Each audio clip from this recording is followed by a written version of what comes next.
just get caught in a loop sometimes.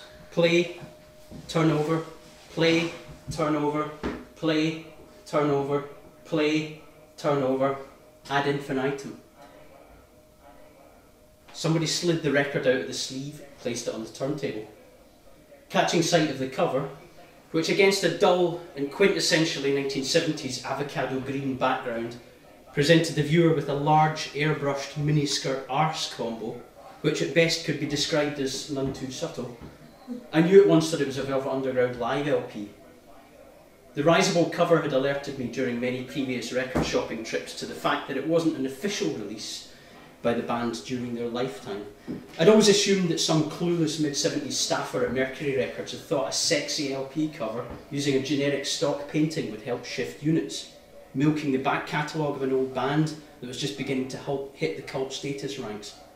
However, I wasn't quite prepared for the enormous disparity between image and sound as the needle struck side one of the record and careered through almost 9 minutes of What Goes On. Now, despite it sounding like it was recorded through a wall from the adjacent nightclub to the one the Velvets were actually performing in, I was absolutely knocked out by the sound of the track. Everything bleeds and blends together to create a fizzing, crackling pneumatic drill groove, with Lou Reed and Sterling Morrison's guitars dutifully and relentlessly scratching away at your nerve endings, while all you can hear of the drums are single strikes on both the 2 and the 4 upon what sounds like a mic'd up biscuit tin, again and again and again and again and again for the whole 9 minutes. Now, I don't care what people say about Mo Tucker, but to me she's the best drummer in the world, and here she seems to sit just ahead of the beat every single damn time. Consequently, you lean right into it and can't quite grasp the groove. Flickering, mercurial, a sound as thin as a sheet of tinfoil and 10 times as reflective. Sparks fly from the Zoetrope's mad spin as Doug Yule's fairground organ lines unfurl and flail obscenely in every direction, as if being played by an amphetamine-soaked Booker T, fingers and toes jammed in the mains. The track lurches and heaves like ocean swell. At points, all instruments coalesce to create one almighty standing wave of electrical energy. At other points, the jagged railroad death cab rattles uncontrollably all over the place at murderous speed, white knuckles grasping at the sidebars for dear life. Again and again and again and again the pattern repeats. The groove tugs and heaves. Mo hits that biscuit tin, and every goddamn time she gets it just fractionally before you can finger it. Crack, crack, crack, crack. The central nervous system, surely unable to take the repeated stroboscopic pounding, is frayed and ready to split. But then suddenly, and without warning, there's a single unified shock blast discord, and it's over. The silence is now a vacuum. How long was I listening to that for? 20 seconds, 20 minutes, 20 years?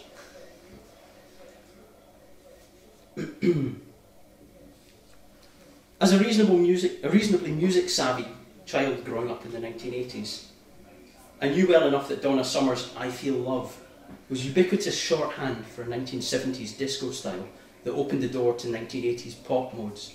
Clean, sharp, pure, progressive and forward-looking.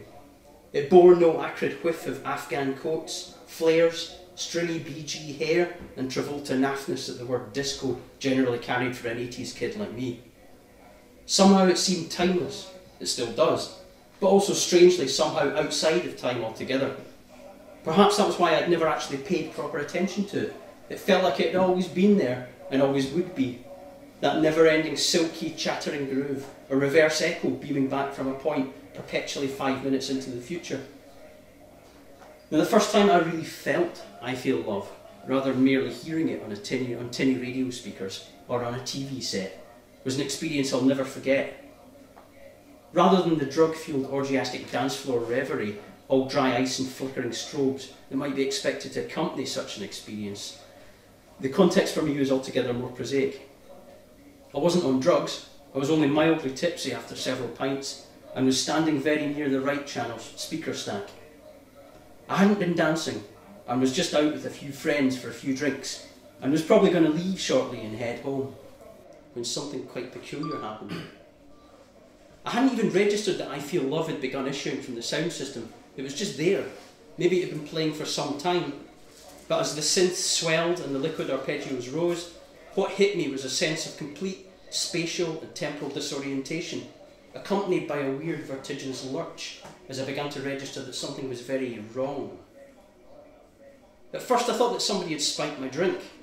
It was as if the vibrations produced by the music were forcing the space around the speaker to turn inside out and causing time to distort like rippling pond water. What the hell was going on? I'd heard this song hundreds of times and never once had it visited such a visceral effect upon me. I couldn't get a handle on it at all. It sounded all wrong and made me feel as if the angles in the room were all wrong too. Far receding corners bulged towards me and the speaker stack somehow appeared as an empty negative space. I staggered back, away from the sound source, towards the other wall, towards the other speaker, and was gripped by the sudden and very definite sensation of passing from one atmosphere into an entirely different and mutually equivalent atmosphere. It felt as if the magnetic poles had somehow flipped.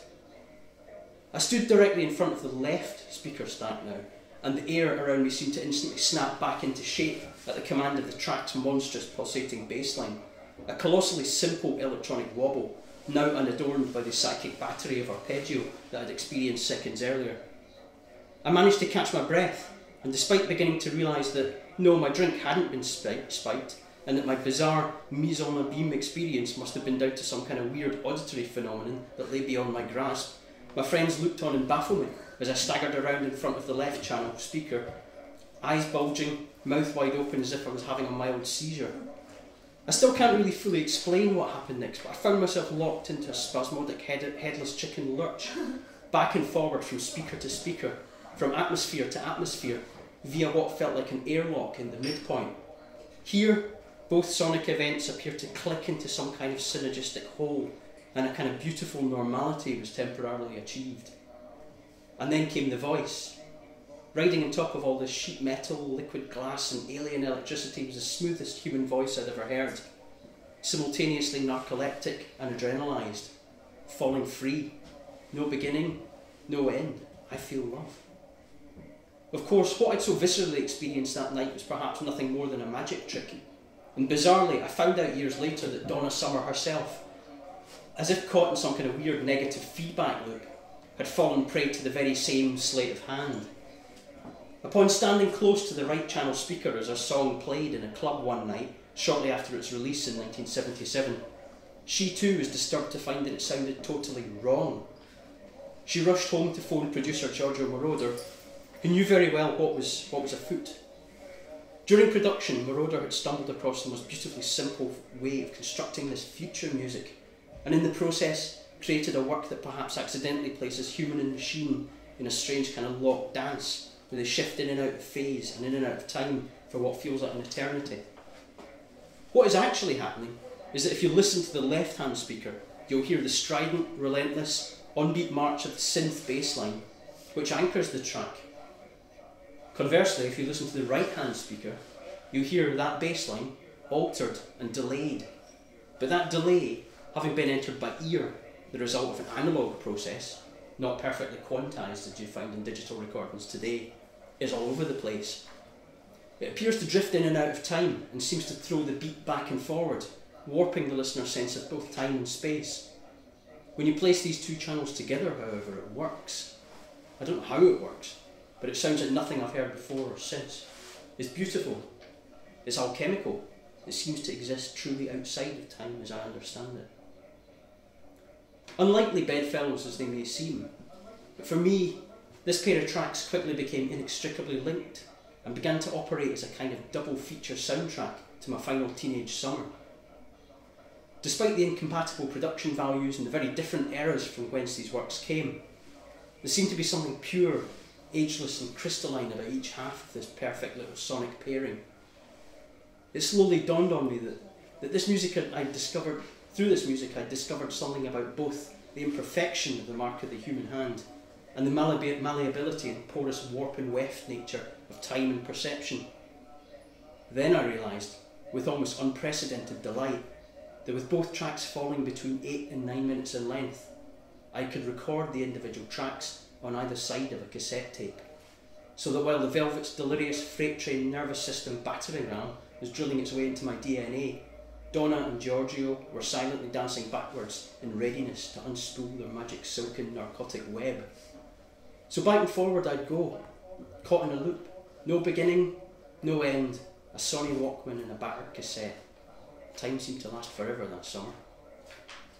Thanks.